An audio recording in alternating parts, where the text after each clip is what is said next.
Баршаңызға сәлем, сіздермен Мейрамгүл, менің арнама қош келіпсіздер. Бүгін сіздермен осындай өте әдемі шырша салатын жасайтын боламыз. Сіздер менімен бірге болыңыздар. Арнама тіркелмеген болсаңыз, тіркеліп кетуді ұмытпаңыздар. Біз алдымен салатымызға керек затты дайындап аламыз. Қандай заттар керек екенін описание бөліміне жазып қалдырамын. Қиярымызды осындай кішкентай 4 бұрыш етіп турап шығамыз. Туралған қиярларымызды шұңқыр ыдысқа саламыз. Қызанағымызды да кішкентай 4 бұрышты емес, кішкене ұзыншалау етіп, видеода көрсетілгендей турап шығамыз. Кесілген қызанақты қиярдың үстінен саламыз. Соңында қалған суын қоспай-ақ қойыңыздар. Шұжықтарымызды да видеода көрсетілгендей жіңішке кішкентай ұзынша етіп кесіп шығамыз. Кесілген шұжықтарды помидордың үстінен саламыз. Сосын сырымызды үккіштен өткіземіз. Үккіштің кішкентай жағымен. Одан кейін жұмыртқамызды да үккіштің кішкентай жағымен өткіземіз де салаттың үстінен саламыз.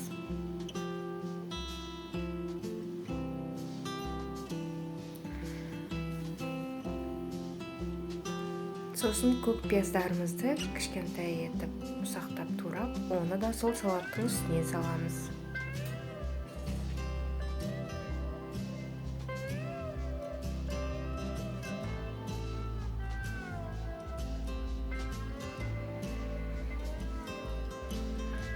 Сосын оның үстіне кішкене тұз бен майонез салып, жақсылап салатымызды араластырып аламыз. Менде тұзды салған жерім түспей қалыпты. Енді араластырған салатымызды осылай дайындап аламыз.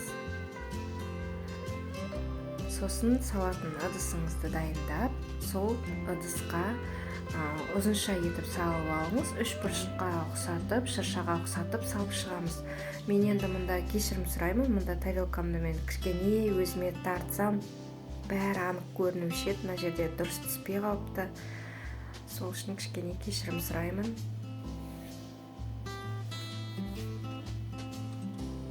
Осылай 3 бұрышты етіп, сәл формаға ұқсатып салып алғаннан кейін шет-шетін қасықпен әдемілеп 3 бұрышты етіп тегістеп шығамыз. Сосын оның бетіне укропымызды сақтап турап, барлық жеріне сеуіп шығамыз. Сосын майонезбен осылай әрлейміз. Әрлеген кезде енді өзіңіз білесіз, өз қалауыңызша. Мен мұнда енді үйде бармен қызанақпен, тәтті бұрышпен, сәндермен де кішкентай 4 бұрышты турап бетіне. Егер сіздер үйлеріңізде анар, жүгері болса, соларды қойсаңыздар, олар да әдемі көрінеді бетіне сәндік үшін. Мінекей, сонымен біздің шырша салатымыз дайын. Жасап көріңіздер. Мысал ішіндегі салат дәл осындай салат емес, өзіңіз қалаған басқа түрлі салат болса да болады, бірақ осылай шырша етіп жасап берсеңіз, жаңа жылға өте әдемі көрінеді. Міндетті түрде жасап көріңіз. Егер мен видеомды соңына дейін көрген болсаңыз, менің арнама тіркеліп кетуді ұмытпаңыз.